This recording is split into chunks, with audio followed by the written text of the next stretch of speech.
Mr. De Benedetti, thank you very much for talking to me. We're here at the Grand Palais in Paris, which is trying to sort of showcase the France of the future, a more positive picture of France than is sometimes related in the press at the moment.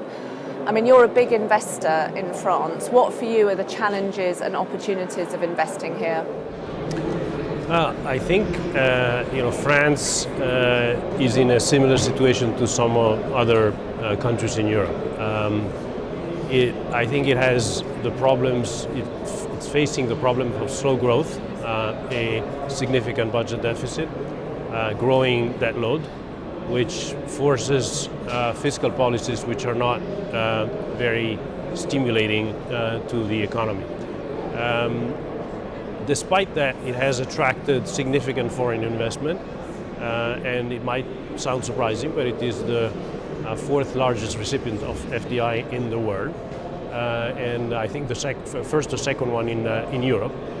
So there are good reasons why foreign investors invest in this country. I think the issues are labor rigidity and probably insufficient productivity of labor.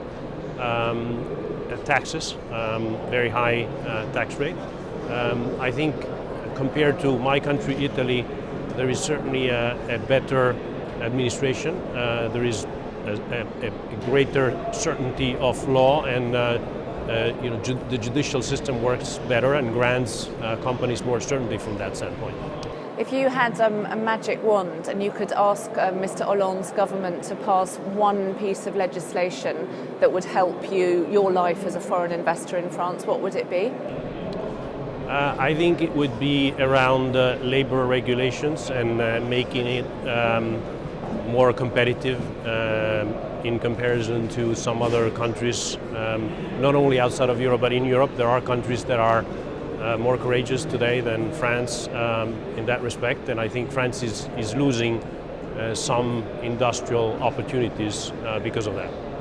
Are you personally, are you investing more in France, or are you waiting to see how policies develop? We have a significant presence here. We don't plan to add to it for the time being. Unfortunately, the European market as a whole is not growing. France is not growing, so it's not for us, a time to invest from a manufacturing standpoint in Western Europe and in France. I'd say that's same picture. Yeah, two of the economies that people worry most about at the moment in the Eurozone are France and Italy. As an Italian, do you think that's a fair criticism, that they're the two most worrying economies? Yeah, unfortunately I do. I think they are. I think that there are similarities between the two countries in terms of what the issues and the problems and the challenges are. There are differences.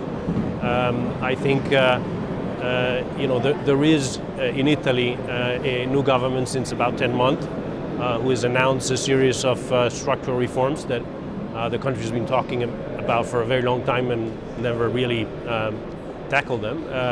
So I think there are signs that things are changing. As a businessman and as an entrepreneur, I would hope more courage and more in that direction and more quickly than what is done for the time being. But I think it's encouraging, and we should hope that they succeed. Yes, both Mr. Renzi and Mr. Hollande have a very difficult task ahead. Do you think Mr. Renzi is more likely than Mr. Hollande to be able to pass some of these necessary reforms for investors, like labour market reform? Well, the labour market reform in Italy was passed in Parliament, so it's brand new. Now it needs to be enacted, so it will still take some time. So I think that's a step forward, an important one. I think from that standpoint, France is probably behind.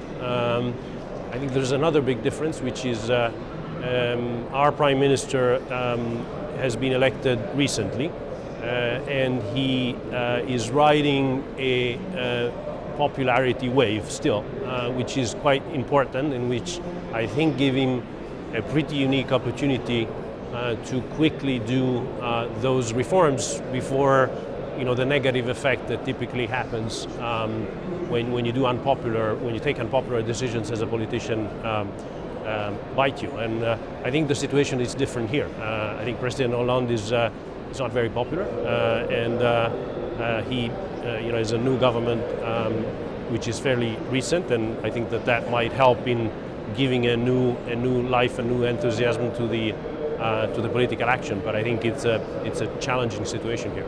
On that note, Mr. De Benedetti, thank you very much for talking to the FT. Thank you, Sarah.